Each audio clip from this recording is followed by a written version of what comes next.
Assalamualaikum warahmatullahi wabarakatuh. Nama saya Mayanda Farmita dengan NIM H92219051 dari Prodi Matematika Unisba Surabaya. Saya di sini akan menjelaskan sedikit tentang larutan. Larutan didefinisikan sebagai campuran dua zat atau lebih yang membentuk satu macam fase homogen dan sifat kimia setiap zat yang membentuk larutan tidak berubah. Fase homogen artinya tidak ada kecenderungan zat-zat dalam larutan terkonsentrasi pada bagian-bagian tertentu, melainkan menyebar secara merata di seluruh campuran. Sifat kimia zat dalam larutan tetap, tetapi sifat fisikanya bisa berubah. Contoh, larutan dari alkohol dan air. Sifat fisika dan kimianya tidak berubah. Larutan garam dan air, sifat fisika garam berubah dari kristalin padat menjadi ion-ion, tapi sifat kimianya tidak berubah. Di dalam larutan terdiri dari dua komponen, yaitu pelarut dan zat terlarut.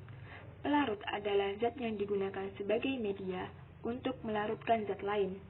Pada umumnya, pelarut adalah komponen terbesar di dalam larutan. Zat terlarut adalah komponen yang memiliki jumlah lebih sedikit dalam sistem larutan. Pelarut memiliki struktur sifat fisika yang tidak berubah, melainkan zat terlarut bisa berubah.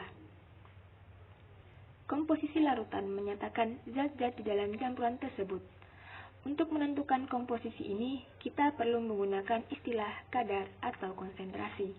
Kadar larutan bisa dinyatakan dalam berbagai macam satuan, seperti persen berat, persen volume, atau bagian per sejuta.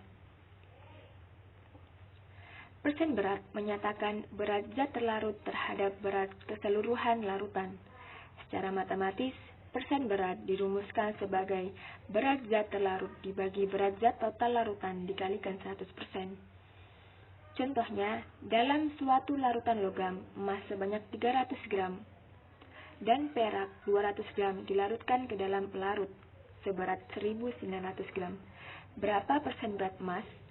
Total berat larutan adalah 2400 gram. Maka, persen berat emas adalah 300 dibagi 2400 dikali 100% sama dengan 12,5%. Persen volume menyatakan fraksi volume zat terlarut terhadap total volume larutan. Secara matematis, ini dirumuskan dengan volume zat terlarut dibagi volume zat total larutan dikalikan 100%. Contohnya, 10 ml alkohol dilarutkan dalam 100 ml air. Persen volume alkohol adalah 10 dibagi total volume 110 ml dikalikan 100% sama dengan 9,09%.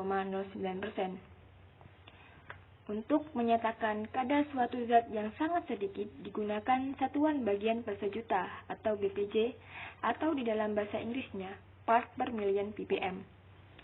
BPJ suatu zat dirumuskan kadar zat terlarut dibagi kadar pelarut dikali 10⁻⁶ BPJ.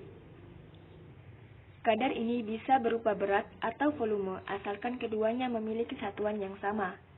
Contohnya, air kolam renang sebanyak 100 liter memiliki kaporit sebanyak 75 mg. Berapa kadar kaporitnya? Kadar pelarut adalah 100 liter, massa jenis air 1 gram per mil, berarti berat pelarut ini adalah 100.000 gram. Berat kaporit adalah 75 mg atau 0,075 gram, maka kadar kaporitnya itu 0,075 dibagi 100.000 dikali 10⁻⁶ sama dengan 0,75 BPJ. Nah, itu adalah sedikit materi tentang larutan. Jangan lupa like dan komen.